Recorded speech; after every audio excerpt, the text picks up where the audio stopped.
시청자 여러분 안녕하십니까? 이번 주일은 부활 제2주일이자 하느님의 자비주일입니다. 외아드님이신 예수 그리스도의 순환과 죽음 그리고 부활로 우리를 구원해 주신 하느님의 크나큰 자비에 감사드리는 날인데요. 새들이 제잘거리고 꽃들이 화사한 자태를 뽐내는 생명의 봄 4월입니다. 이혜인 수녀는 4월의 시에서 이렇게 노래했습니다. 꽃들 가득한 4월의 길목에 살아있음이 감동입니다. 눈이 짓무르도록 이 봄을 느끼며 가슴 터지도록 이 봄을 즐기며 두 발 부르트도록 꽃길 걸어 볼랍니다. 내일도 내 것이 아닌데 내년 봄은 너무 멀지요. 오늘 이 봄을 사랑합니다. 코로나 거리두기가 전면 해제되고 맞은 첫 주말과 주일입니다. 종교시설의 인원 제한도 모두 풀렸습니다. 성당에선 성가가 울려 퍼지고 아름답고 거룩한 기도소리가 우렁차게 하늘로 향하고 있습니다. 하느님의 자비주의를 맞아 봄꽃의 향기를 맡으며 서로가 서로에게 희망과 용기를 노래했으면 합니다. CPBC 주간종합뉴스, 지난 한 주간 교회 안팎의 소식을 모아서 여러분과 함께하겠습니다.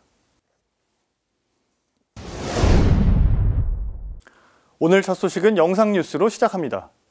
사회적 거리두기가 해제되면서 그토록 바라던 일상을 조금이나마 되찾게 됐습니다. 2년 넘게 이어진 팬데믹은 우리의 일상은 물론이고 신앙생활에도 큰 변화를 불러왔는데요. 팬데믹 시기였던 지난 2년을 영상뉴스로 구성해봤습니다. 이어서 코로나 이후 학생들의 정신건강이 어떻게 변했는지 알아봅니다. 코로나 장기화로 학생들의 우울감과 학업 스트레스 등이 증가했다는 조사 결과가 나왔는데요. 관련해 정부는 어떤 대책을 마련하고 있을까요?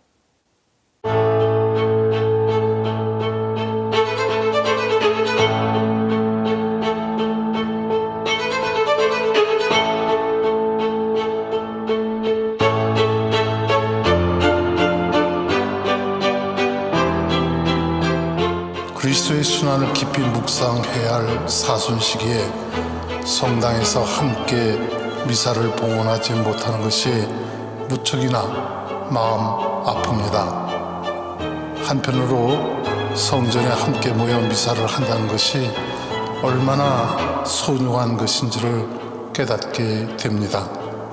우리가 평소에 정말 평범하게 성당을 다니면서 살 수 있었던 그런 평범한 날들이 기적이었구나 하는 생각이 들어요.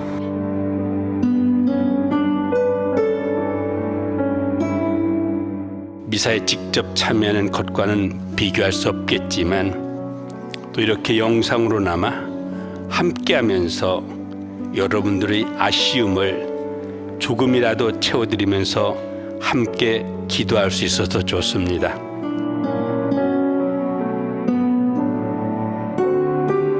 하늘에 계신 우리 아버지, 아버지의 이름이 거룩히 빛나시며 아버지의 나라가 오시며 아버지의 뜻이 하늘에서와 같이 땅에서도 이루어지소서. 오늘 저희에게 일용할 양식을 주시고 저희에게 잘못한 일을 저희가 용서하오니 저희 죄를 용서하시고 저희를 유혹에 빠지지 않게 하시고 악에서 구하소서. 아멘.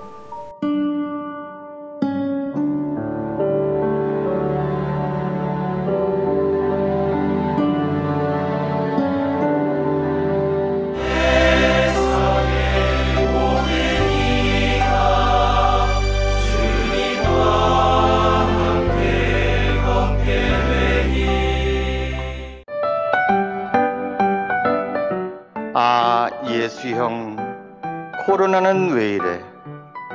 언제까지 가는 거야? 진짜 왜 이래?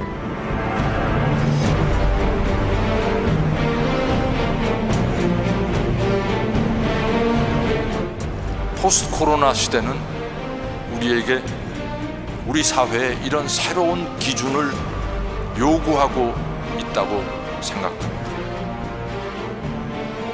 그것은 굳이 붙이자면 생태 인지 감수성 혹은 기후 인지 감수성이라고 말할 수 있지 않을까 생각합니다.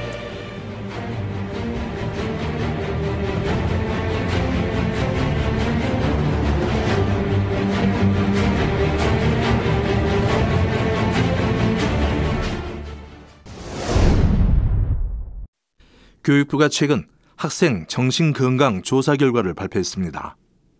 이번 조사는 지난 2월 11일부터 18일까지 이루어졌으며 초중고등학생 34만 1,412명이 참여했습니다. 다만 초등학교 1학년부터 4학년까지는 학부모가 대신 답변했습니다. 먼저 초중고등학생들의 우울감과 불안감 경험 여부입니다. 초등학생의 경우 27%가 코로나 이전보다 우울해졌다고 응답했습니다. 불안해졌다고 답한 비율도 26.3%에 달했습니다. 중고등학생은 중증도 이상의 우울감을 보인 비율이 12.2%로 집계됐습니다. 중증도 이상은 지난 2주일 동안 7일 이상 우울감을 느낀 경우에 해당됩니다. 중고생의 중증도 이상 불안감도 7%로 나타났습니다. 다음은 학업 스트레스 조사 결과입니다. 감소했다는 4.5%였습니다. 이어 변화 없다고 응답한 학생은 52.3%로 절반을 넘었습니다. 하지만 학업 스트레스가 증가했다고 응답한 비율도 43.2%나 됐습니다. 인터넷과 스마트폰 사용 시간에도 변화가 있었습니다. 먼저 감소했다는 응답은 1.3%에 그쳤습니다. 변화 없다는 24.9%를 차지했습니다. 이에 비해 73.8%는 인터넷과 스마트폰 사용 시간이 증가했다고 답했습니다. 이번 조사에서는 심리 정서적으로 문제가 생겼을 경우 도움을 준 사람이 누군지도 물었습니다. 그 결과 가족이 67.9%로 가장 많았고 친구, 교사, 전문가 등이 뒤를 이었습니다. 하지만 도와준 사람이 없다는 응답도 17.6%나 됐습니다. 교육부는 이번 조사 결과를 토대로 학생들의 심리 정서적 지원을 강화할 예정입니다. 우선 심리 지원 강화를 위해 교육과정 내에서 우울, 불안과 생명 존중 교육 등을 내실합니다. 정신건강 위기 학생의 회복을 지원하기 위해서는 24시간 문자 상담 서비스 다 들어줄게 운영과 치료비 지원 등을 추진합니다. 이와 함께 올 하반기까지 학교 응급심리 지원 지침 개편과 국가 차원의 학생 건강권 추진을 위한 전문기관 설치 등에 나섭니다. 교육부는 대학생 튜터링, 즉 대학생 학습 지원 활동도 5월부터 본격 운영합니다. CPBC 김영규입니다. 사회적 거리두기가 모두 해제됨에 따라 지난 18일부터 미사 참례 인원 제한이 모두 없어졌고 성가도 부를 수 있게 됐습니다. 다만 코로나19가 종식된 건 아닌 만큼 기본 방역 수칙은 계속 지켜야 하는데요. 거리두기 해제로 달라진 성당 방역 상황 전해드립니다. 이어서 사회적 거리두기 해제로 활기가 돌고 있는 본당의 사례를 전해드립니다. 서울대교구 오리동 본당은 쉬는 교우들에게 손편지를 전하고 있는데 그 효과가 나타나고 있다고 합니다. 함께 보시겠습니다. 사회적 거리두기 전면 해제로 신앙생활에서 가장 크게 달라진 점은 미사 참례 인원 제한이 없어진 것입니다. 이에 따라 성당 수용 인원과 백신 접종 여부에 관계없이 미사에 참례할 수 있습니다. 299명까지만 가능했던 본당 행사 인원 제한도 없어졌습니다. 단체 활동과 소모임도 자유롭게 할 수 있습니다. 덕분에 온라인으로 진행됐던 레지오 마리의 회합, 성경 공부, 기도 모임, 예비자 교리 등이 대면으로 활성화될 전망입니다. 다만 종교시설에서의 음식물 섭취는 일주일간의 준비 기간을 거쳐 25일부터 해제됩니다. 서울대교구는 정부의 사회적 거리두기 해제에 발맞춰 세부 지침을 발표했습니다. 지침에 따르면 미사 때 주례사제는 마스크를 착용하지 않되 신자들과 접촉이 있을 경우에만 착용합니다. 신자들은 실내에서의 미사와 모임, 행사 때 마스크를 계속 착용해야 합니다. 미사 전례 중 해설자가 대신했던 응답 부분은 이제 신자들이 직접 할 수 있습니다. 침묵 중에 진행됐던 성체 분배도 달라집니다. 개별 성체 분배 시 사제가 그리스도의 몸이라고 하면 아멘으로 응답합니다. 비말 감염을 위해 제한됐던 성가도 신자들이 다 함께 부르도록 했습니다. 전주교구도 지침을 통해 교회 내 전례와 기도, 대면 모임 활동과 행사를 정상적으로 재개해달라고 밝혔습니다. 다만 실내외 마스크 착용은 당분간 계속 유지하고 추후 발표되는 정부의 지침에 따라달라고 당부했습니다. 코로나19 종식을 위한 교구 차원의 기도도 이어지고 있습니다. 인천교구장 정신철 주교는 지난 10일 사목서안을 통해 코로나19 종식과 본당 공동체 회복을 위해 묵주기도를 바치자고 제안했습니다. 인천교구 신자들이 바친 묵주기도는 인천교구 설정 기념일인 6월 6일 교구 성체 현양대회 때 티 없으신 성모 성심께 봉헌될 예정입니다. 정부는 거리두기는 해제되지만 일상으로 완전히 돌아가기엔 아직 위험하다며 개인 방역을 철저히 해줄 것을 당부했습니다. 이제 국민들께서 자율적으로 일상 속에서 방역수칙을 준수하는 것이 무엇보다 중요하며 차근차근 조심스럽게 일상을 회복하는 노력을 함께 해주실 것을 당부드립니다. 지금까지 앵커 리포트였습니다. 따뜻한 봄볕 아래 모처럼 본당 구역장들이 한자리에 모였습니다. 손에는 본당으로 돌아가자는 문구가 적힌 편말과 함께 손편지가 들려 있습니다. 쉬는 교우들을 다시 신앙으로 초대하기 위해 오류동 본당 주임 조신영 신부가 직접 쓴 편지입니다. 구역장들은 쉬는 교우들의 집을 일일이 찾아가 인사를 건네고 편지를 전했습니다. 편지를 받아든 신자는 잊지 않고 자신을 챙겨준 본당 공동체의 배려에 고마움을 표했습니다. 챙겨주셔서 항상 감사드리고 지금 냉담하고 있었는데 챙겨주셔서 감사드리고요. 이제 성당에 앞으로 나올 수 있는 계기가 될 수 있을 것 같아서 감사합니다. 성당에 다시 나가야겠네요. 오류동 본당이 쉬는 교우들에게 편지를 전하기 시작한 것은 지난달 말. 코로나19 팬데믹을 거치며 쉬는 교우들이 급격하게 늘어나자 교우들을 신앙으로 다시 초대할 방법을 생각하던 중 편지를 전하기로 한 겁니다.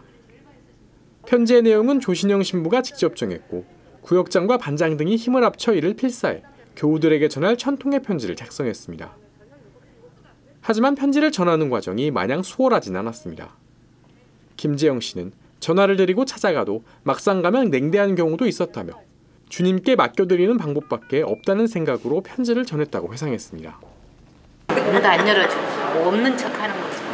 그래서 할 수 없이 우편함에다 꽂아놓으면 우편함에 놔두면 또 언제 가져가요. 그래서 문틈에다가 이렇게 끼워놓고 그리고 할 수 없이 왔어요. 그래서 주님께 이제 그 다음부터는 이제 주님의 뭐 이끄심으로 주님께 맡겨드리는 방법밖에 없다 생각을 했어요. 그럼에도 본당 신자들은 편지를 받고 조금씩 돌아오는 교우들을 보며 고생한 것을 모두 잊을 정도로 보람을 느꼈다고 말했습니다. 부부가 그럼 나오겠다고 하면서 어저께 성사 보시고 참여해절 하시고 했다고 수녀님한테 여쭤보니까 그 두 분이 나오셨다고 그러더라고요. 가지고 나름 쓰면서 힘들었는데 보람을 많이 느껴요. 사회적 거리두기가 해제되고 팬데믹의 충격에서 벗어나 조금씩 일상으로 돌아가기 시작한 시간. 신자들은 편지로 하여금 더 많은 신자가 돌아올 것을 기대했습니다. 두려움을 떨쳐버리는 건 신앙밖에 없더라고요. 저 경우에는. 그래서 저도 코로나를 겪어봤었고 내가 바라볼 건 그것밖에 없더라고요. 그래서 아마 나오지 않을까, 더 많이 나오지 않을까라는 저하고 신부님하고 저 사모님들을 기대하고 있어요. CPBC 장현민입니다. 거리두기 해제로 모처럼 생명의 봄을 맞아 주춤했던 신앙생활에도 점점 활기가 돌고 있는데요. 영적 갈증을 해소할 수 있는 체험 관광 프로그램을 소개해드립니다. 경상북도에서 운영되고 있는 소울스테이입니다. 붉은 벽돌과 종탑이 눈에 띄는 대구대교구 가실성당부터 숲이 우거진 한티성지까지 연결된 순례길. 이곳은 대구대교구와 안동교구가 관할하는 소울스테이 체험 관광지의 일부분입니다. 소울스테이는 경상북도에 위치한 수도원과 피정의 집, 성당에 머물며 명상과 봉사에 참여할 수 있는 프로그램입니다. 소울스테이에 참여하고 있는 천주교 기관은 모두 12곳. 누구나 자연 속에서 걷고 기도하며 영적 치유를 할 수 있는 곳들이 소울스테이 관광지로 지정돼 있습니다. 최양업 신부의 선종지로 알려진 진안리 성지에선 최 신부의 영성을 기릴 수도 있고 문경 고갯길에 위치한 여우목 성지에선 교우촌의 흔적을 찾을 수 있습니다. 대구대교구 청도본당 동곡공소는 소울스테이 프로그램의 일환으로 성경 강의를 운영 중입니다. 주임사제가 직접 선정한 말씀 구절을 되뇌며 묵상의 시간을 보낼 수도 있습니다. 최근 경상북도는 코로나19로 주춤했던 소울스테이 체험 관광에 다시 불씨를 지피고 있습니다. 경상북도를 비롯한 소울스테이 사업단, 천주교와 경북문화관광공사 관계자들은 이달 초 간담회를 열고 활성화 방안을 모색했습니다. 지친 현대인들을 위로하고 격려할 수 있는 프로그램 개발에도 박차를 가하기로 했습니다. 이에 따라 경북 군위에 있는 고 김수환 추기경 생가 관련 프로그램도 개발할 예정입니다. 소울스테이 체험 관광을 원하는 이들은 소울스테이 누리집에서 참여 기관의 정보를 찾아볼 수 있습니다. 이후 본인의 일정과 선호에 맞는 장소를 선정해 기관에 직접 예약하면 됩니다. CPBC 전은지입니다.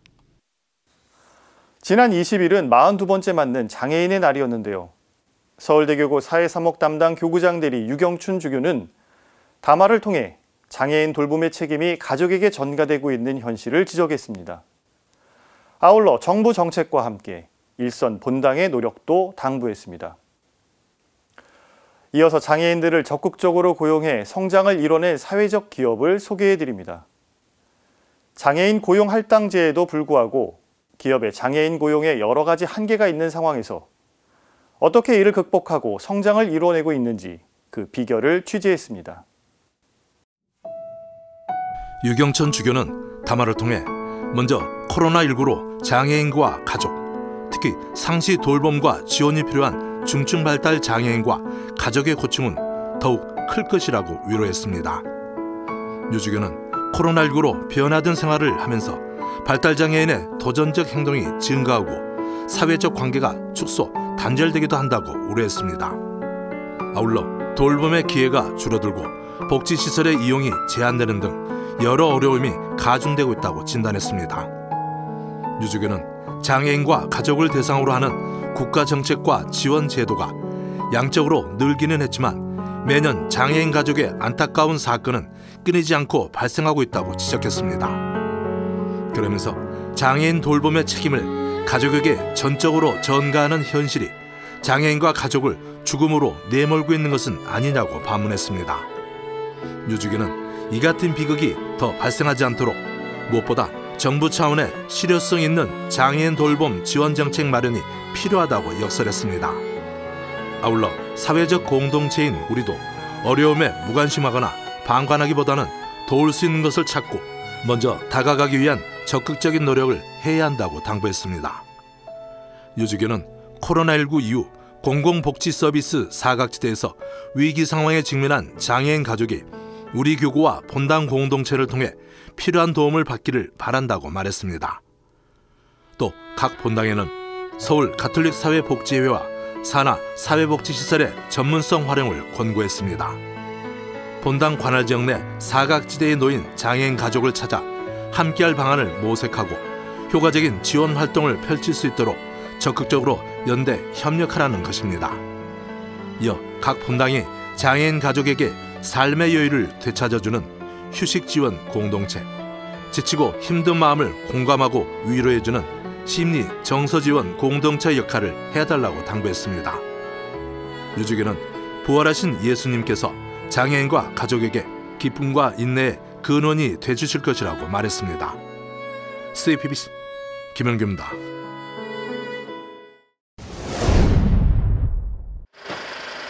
인천시 서구에 있는 중증 장애인 생산품 공장. A4 용지 등 친환경 사무용지와 인쇄판 촉물, 화장지 등을 두루 생산하는 곳입니다.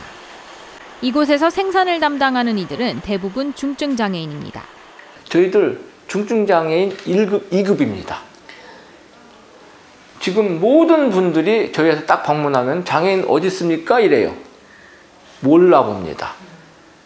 직원들은 자부심을 갖고 작업에 정성을 다합니다. 제가 만드는 이 일이 남들한테 조금이라도 도움이 되고 싶어서. 장애인 직원들의 작업 속도는 여느 생산업체와 다를 바 없고 제품 품질도 업계에서 인정받을 만큼 뛰어납니다. 장애인 직원 7명과 함께 시작한 기업은 어느새 직원 110명이 소속된 사회적 기업으로 성장했습니다. 윤 이사장이 사업을 이끌며 특히 신경 쓴 건 장애인과 함께하는 직원들의 인식교육이었습니다. 장애인 직원들이 편하게 작업할 수 있도록 시설 투자도 아끼지 않았습니다. 이분들이 싫어하지 않도록 이분들에 대한 배려심과 이분들에 대한 교육이 필요한 거지, 회사 책임자가 교육받고 회사 책임자만 인식 개선이 돼서는 안 됩니다. 함께 같이 돼야 되는 거죠. 지난해 한국근로장애인진흥회의 화장지 공장에선 큰 화재가 발생해 7억 원 상당의 피해를 입었습니다. 검게 그을린 공장과 뼈대만 남은 창고를 보면서도 윤 이사장은 황망함을 감추고 복구에만 집중했습니다. 오래도록 함께한 장애인 직원들을 위해 일터를 복구하는 게 급선무였기 때문입니다. 이후 더 안전한 공장으로 거듭난 한국근로장애인진흥회. 윤 이사장은 장애인 직원들에게 이곳은 단순한 일터가 아니라며 삶의 치유 공간이라고 강조했습니다.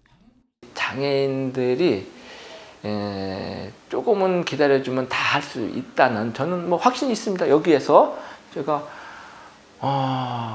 과연 할 수 있을까? 의심도 해본 적이 있었습니다. 근데 되더라고요. 노동이라는 것이 단순히 돈을 벌기 위한 게 아니고 이분들한테는 치유야. 따뜻한 분위기 속에서 함께하고 있는 장애인 직원들은 자신의 역량으로 회사의 보탬이 되고 싶다고 말했습니다. 장애가 있는 그냥 장애인 직원이 아니라 전문가로서 전문적인 직업을 갖고 있는 한 사람으로서 인정받고 싶은. 착한 마음으로 제품을 생산하는 사회적 기업이 세상의 빛과 소금이 되고 있습니다. CBBC 전은지입니다. 노숙인들은 몸이 아프면 국가가 지정한 병원에서 진료를 받을 수 있습니다. 아무래도 공공병원이 많은데요. 그런데 이 병원들이 코로나 전담병원으로 전환되면서 노숙인들이 병원에 가기가 어려워졌습니다. 그래서 노숙인들의 건강권을 위해 진료시설 지동제도를 폐지해야 한다는 목소리가 나오고 있는데요. 어떠한 지적인지 전해드립니다. 지난해 기준 국내 홈리스 인구는 14,000명이 넘습니다. 이 가운데 절반은 노숙인 시설에 입소해 살고 있고 38%는 쪽방에서 11%는 거리에서 생활하고 있습니다. 주거 환경이 취약한 홈리스들, 특히 거리 노숙인들은 주거 문제와 함께 건강 문제도 안고 있습니다.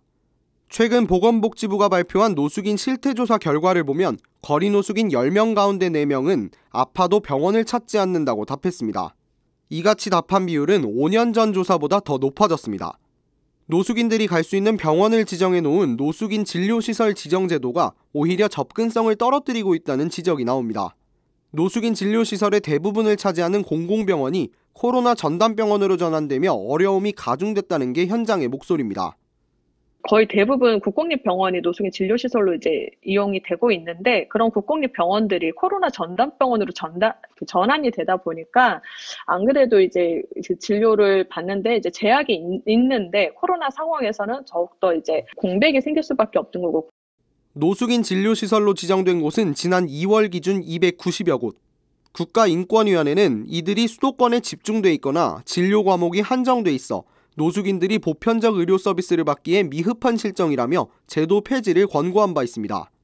복지부는 고시를 제정해 노숙인 진료시설을 확대하겠다고 밝혔지만 시기와 범위가 한정적이라는 비판도 있습니다.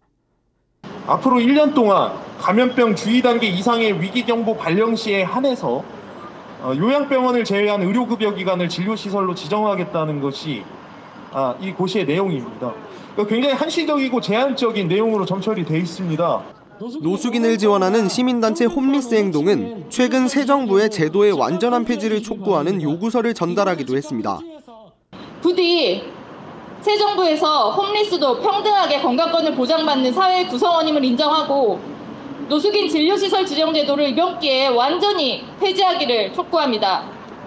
한편 진정한 의료적 평등을 위해 홈리스들의 최적화된 시스템의 필요성도 제기됩니다. 라파엘 나눔 홈리스 클리닉을 총괄하는 안규리 교수는 복합 질환이 많고 정서적으로도 위축된 홈리스들이 편하고 익숙하게 진료받을 수 있는 원스톱 시스템이 필요하다고 제언했습니다. 우리 사회 구성원이자 의료 취약계층인 홈리스들의 건강을 위해 세심한 접근이 필요해 보입니다. CPBC 김형준입니다. 글로벌 문화 산업으로 성장한 K-팝의 산업 구조를 친환경적으로 바꾸려는 움직임이 일고 있습니다. 전 세계 K-팝 팬들이 지구의 날을 맞아 엔터테인먼트 산업의 변화를 촉구하는 퍼포먼스를 벌였는데요. 현장에 기자가 다녀왔습니다. BTS의 소속사로 유명한 하이브. 하이브 본사 건물 앞에 꿀벌타를 쓴 사람들이 신나는 K-팝에 맞춰 춤을 춥니다. 그 곁엔 죽은 지구에 K-팝은 없다는 문구가 적힌 편말과 함께 앨범 케이스를 이용해 만든 조형물이 서 있습니다. 전 세계 K-팝 팬들이 모여 만든 환경단체 K-팝 포 플래닛이 지구의 날을 맞아 하이브를 비롯한 국내 엔터테인먼트사에 친환경적인 K-팝을 만들 것을 요구하며 벌인 퍼포먼스입니다. 지구의 날을 하루 앞둔 오늘 기후위기를 앞당기는 K-팝 엔터사들의 실물 앨범 문화 개선을 강력히 요구합니다. K-팝의 발전은 코로나19 사태 속에서도 멈추지 않았습니다. 지난해인 실물 앨범 판매량이 한 해 전보다 36.9% 더 늘어나는 등 양쪽으로도 비약적인 성장을 거뒀습니다. 다만 K-팝 팬들은 엔터사들이 포토카드 등의 굿즈를 이용해 중복 구매를 유도하는 등 낭비적인 팬 문화를 조장하고 있다고 지적합니다. 그러면서 중복 구매 과정에서 나오는 플라스틱 쓰레기 처리는 고스란히 팬들의 몫이 되고 있다고 비판했습니다.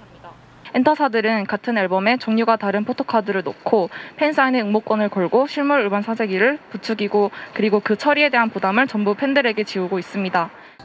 K-팝 산업 구조가 친환경적으로 바뀌려면 어떻게 해야 할까? K-팝 팬들은 우선 생산 단계에서의 변화를 첫 손에 꼽았습니다. 특히 앨범 제작에 친환경적인 소재를 사용하고 디지털 앨범을 제작하는 등 생산 단계에서의 변화가 필요하다고 설명했습니다. K-팝 엔터사들도 생산자로서 책임 있는 모습을 보여야 합니다. 1만 명이 넘는 팬들이 이미 엔터사들의 실물 앨범 문화 개선을 비롯한 기후행동을 요구하고 있습니다. 팬들의 목소리에 응답하여 주시기 바랍니다. 기후위기가 악화된 죽은 지구에는 K-팝도 없습니다. CPBC 장현민입니다. 세월호 참사 8주기를 맞아 세월호 선체가 있는 목포에서 추모미사가 봉헌됐습니다. 광주대교구장 김희중 대주교는 이 미사에서 진상규명을 다시 한번 촉구했습니다. 세월호 참사 8주기 추모미사 소식 전해드립니다. 이어서 지난 19일 4.19 혁명 기념일을 맞아 가톨릭이 민주주의를 높이 평가하는 이유는 무엇인지 정리해봤습니다. 함께 보시겠습니다. 목포신앙 울타리에 노란 리본들이 펄럭입니다. 지나온 시간을 반영하듯 색이 바라고 바람에 닿아 짧아진 리본들도 많습니다. 어느덧 다가온 세월호 참사 8주기. 하지만 시간이 흘렀음에도 세월호를 찾는 추모객들의 마음은 여전히 무겁습니다. 8년이 지났지만 어제 일인 듯 생생한 슬픔. 시민들은 세월호 희생자들을 추모하고 다시는 이 같은 참사가 발생하지 않길 기도했습니다. 마음이 굉장히 아프고요. 다시는 이런 일들이 일어나지 않았으면 좋겠습니다. 안전한 나라가 되었으면 좋겠습니다. 참사 8주기를 앞두고 전국 각지에서 추모미사가 봉헌됐습니다. 인천교구 사회사목국은 지난 6일 교구 사회사목센터에서 추모미사를 봉헌했고 지난 11일엔 서울대교구와 의정부, 인천교구 정의평화위원회 등이 함께 추모미사를 거행했습니다. 또 춘천교구는 12일 교구장 김주영 주교 주례로, 수원교구는 13일에 교구장 대리 문희종 주교 주례로 추모미사를 봉헌했습니다. 광주대교구는 17일 세월호 선체 인근에 있는 목포 산정동 성당에서 교구장 김희중 대주교 주례로 추모미사를 봉헌했습니다. 김 대주교는 강론에서 사랑하는 가족을 잃은 유가족에 대한 배려와 연대를 강조했습니다. 유가족들이 가지고 있는 공통된 마음의 하나는 억울함이 아니겠습니까? 이 억울함이 조금이라도 줄어들고 이분들에게 위로가 되고 힘이 될 수 있도록 우리 모두 이분들과 연대해야 하겠습니다. 이어 김 대주교는 세월호 참사의 진상을 밝히는 데 힘을 합쳐달라고 다시금 당부했습니다. 왜 누가 이런 일이 일어나도 무책임하게 있었는지도 밝혀야 이러한 것들이 되풀이되지 않을 것입니다. 세월호 참사로 아들을 잃은 오홍진 씨는 안전한 대한민국을 만들기 위해서라도 아이들을 잊지 말아달라고 호소했습니다. 진실을 밝히고 참사가 반복되지 않기를 바라는 마음으로 저희 부모들은 아직도 세월호 참사 진상규명을 위해 할 수 있는 해야만 하는 활동을 하고 있습니다. 저희 아이들 잊지 말고 기억해 주십시오. 8년 전 황망이 세상을 떠난 304명의 희생자. 희생자들을 기억하고 세월호와 같은 참사가 발생하지 않는 안전한 대한민국을 만들어 가야 할 우리의 의무에 대해 다시금 생각하게 합니다. CPBC 장현민입니다. 가톨릭 교회는 민주주의를 높이 평가합니다. 뿐만 아니라 민주주의를 지키고자 노력해왔습니다. 가톨릭 교회가 민주주의를 높이 평가하는 이유는 교황 회칙에도 잘 드러나 있습니다.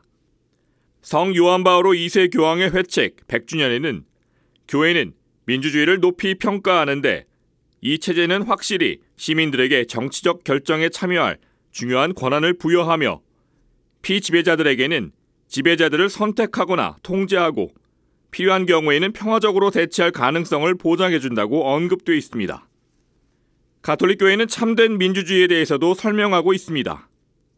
참된 민주주의가 단지 일련의 규범들을 형식적으로 준수한 결과가 아니라는 점, 그리고 모든 인간의 존엄과 인권 존중, 정치 생활의 목적이며 통치의 기준이 공동선여야 한다는 점에 대해서도 제시하고 있습니다. 특히 교회는 민주주의 제도에서 정치 권위는 국민에 대한 책임이 있다고 강조합니다. 그러면서 특히 대의기구들은 효과적인 사회의 통제를 받아야 하며 이러한 통제는 무엇보다도 대표를 선출하고 교체할 수 있게 하는 자유선거를 통해 이루어질 수 있다는 점을 분명히 언급합니다. 아울러 교회는 진정한 민주주의는 법치국가에서만 존재할 수 있으며 올바른 인간관의 기초 위에 성립한다고 가르칩니다.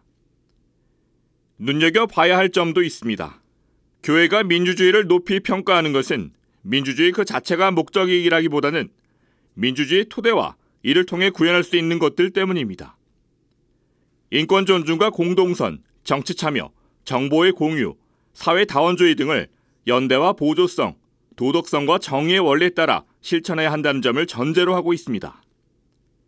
민주주의 국가인 대한민국에도 이러한 교회의 가르침과는 거리가 멀던 시절이 있었습니다. 박정희 대통령이 3선 개헌안을 국민투표에 붙여 관철시킨 뒤인 1971년, 당시 서울대 교구장 김수환 추기경은 민주주의를 훼손하려는 독재 권력에 경종을 울렸습니다. 전국의 생방송으로 진행되던 주님 성탄 대축일 반미사에서 추기경은 강론 중에 비상대권을 대통령에게 주는 것이 옳은지에 대해 갑작스레 언급합니다. 정부와 여당에게 묻습니다. 이런 비상대권을 대통령에게 주는 것이 과연 국민과 나라를 위해 정말로 유익한 일인가 하는 것입니다. 그렇지 않아도 막강한 권력이 대통령에게 있습니다. 그런데도 이런 법을 또 만들면 오히려 국민과의 일치를 깨게 되고 30여 년 뒤 김수환 추기경은 이날을 이렇게 회고했습니다. 박정희 대통령도 국민으로부터 우리나라를 발전시키는데 어떤 힘을 정말 힘을 뭐랄까 고취시키는 그런 분이다. 이런 인식이 국민에게 있었고 그만큼 어떤 국민으로부터 존경도 받는 그런 권위를 정신적 권위를 좀 가지고 있어요. 근데 그것을 바랬는데 간절히 그렇게 나라가 되어가지를 않는단 말이야. 않고 내가 보기에도 자꾸만 독재 쪽으로 기울어진단 말이야. 그러니까 그게 정말 안타까웠어요. 참된 민주주의는 모든 인간의 존엄과 인권 존중, 공동선에 대한 투신과 같이 민주주의 발전에 영감을 주는 가치에 대한 확신임을 다시금 상기해야 합니다.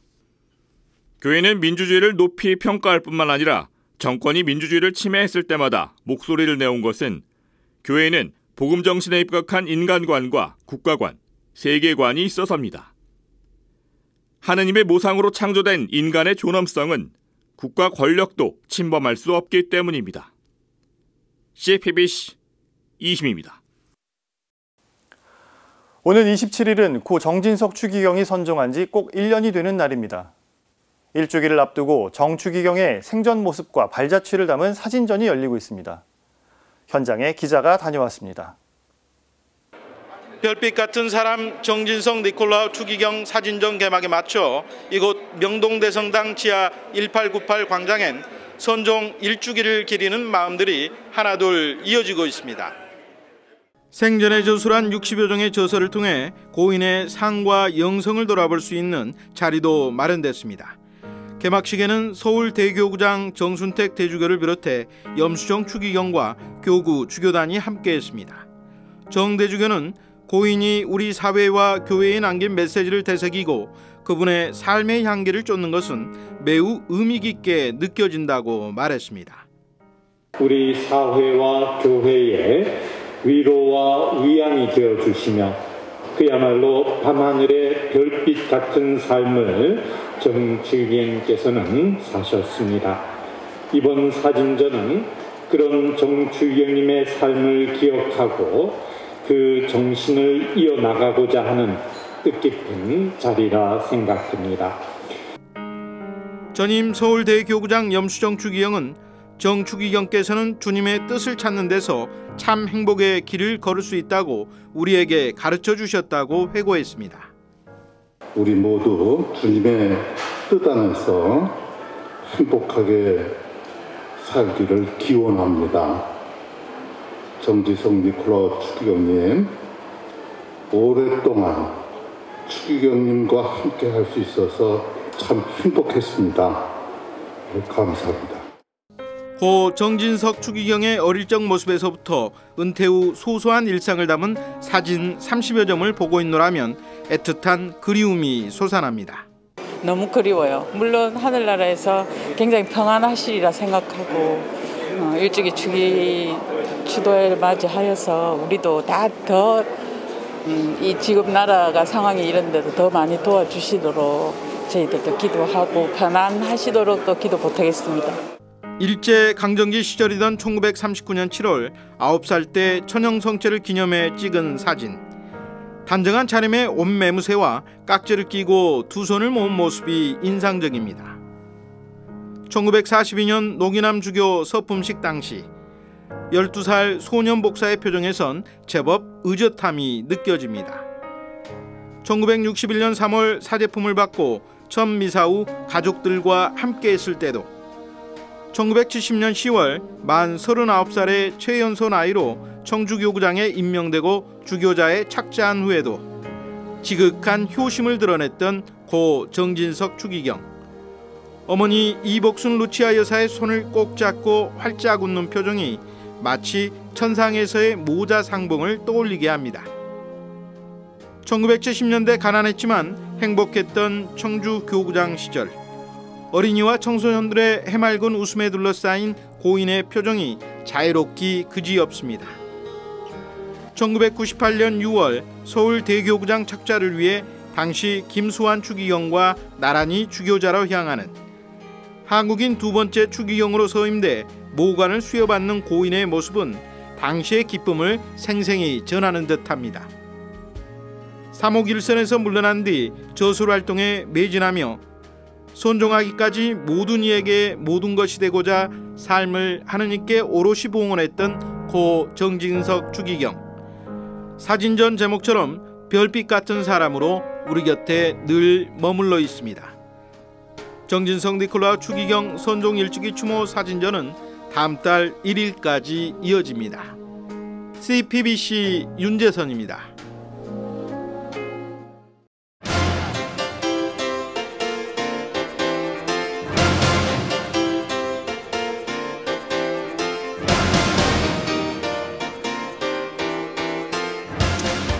태풍은 7월에서 9월 사이 일상에 큰 영향을 주는 기상현상 중 하나입니다.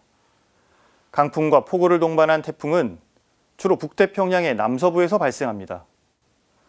적도 인근의 고온다습하고 불안정한 공기는 상대적으로 기압이 낮은 곳으로 모이며 상승 기류를 만들고 여기서 자그마한 소용돌이가 시작합니다. 이러한 태풍의 씨앗은 북쪽으로 이동하면서 점점 거대한 구름으로 진화하는데 그 이유는 바로 태양열로 뜨거워진 바닷물이 내뿜는 수증기 때문입니다. 막대한 수증기가 공급될수록 태풍의 직경 역시 더 커지고 바람의 힘도 더 강해지는 것입니다. 최근 입법부를 중심으로 검찰개혁이란 태풍이 발생했습니다.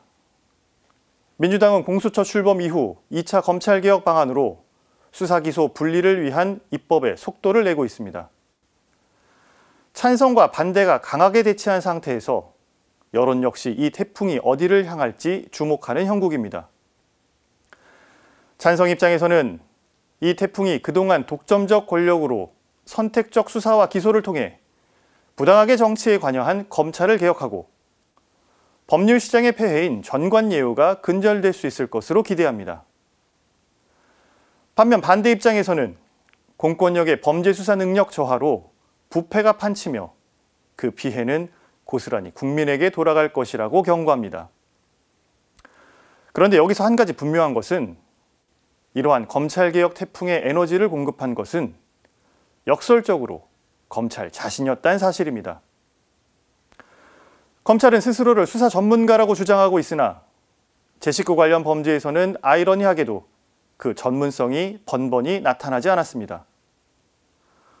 우병우 전 민정수석의 황제 소환, 김학의 전 법무부 차관의 성접대 의혹 사건, 부산지검 부장검사의 길거리 성추행 사건, 강남 룸사롱 향응 접대 검사의 불기소 세트, 그리고 최근에는 한동훈 검사의 검언유착 의혹에서 그 휴대전화 비밀번호를 풀지 못한 사건까지 탁월한 검찰의 수사 능력은 유독 제 식구 앞에서만큼은 초라한 결과를 내놓기 일쑤였습니다. 대부분의 검사들이 정의로운 수사로 범죄자를 놓치지 않으며 사회 정의를 구현하는 동안 다른 한편에서는 특정인에 대한 봐주기 수사, 표적 수사, 그리고 선택적 수사로 수많은 범죄를 묻어버린 것 역시 지금의 검찰임을 부정할 수 없습니다. 이런 불의에 대한 저항의 수증기가 지금의 검찰개혁이란 태풍을 키워온 것은 아닐런지요. 태풍은 강풍과 폭우로 큰 피해를 발생시키기도 하지만 한편으로는 지구의 열평형을 이루고 수자원을 순환시키며 죽어있는 바다에 생명을 공급하기도 합니다. 자연에서 태풍의 진로와 속도는 인간이 조종할 수 없으나 최근 논의되는 검찰개혁이란 태풍의 진로와 속도는 얼마든지 지혜를 모아 우리가 정할 수 있습니다. 국회 논의 과정에서 검찰개혁이란 태풍이 누더기 입법으로 조기 소멸되어서는 안 될 것입니다. 우려는 줄이되 수사기소 분리를 통해 이 사회에 생명을 불어넣는 방향으로 진로를 잡아 그 효자 태풍이 될 수 있으면 좋겠습니다. 오늘 사지의 눈은 검찰개혁 태풍, 어디서 발생했고 어디로 가야 하나 였습니다. 특권과 반칙이 아니라 견제와 균형이 이루어지기를 바라는 모든 이들과 함께 오늘도 평화를 빕니다.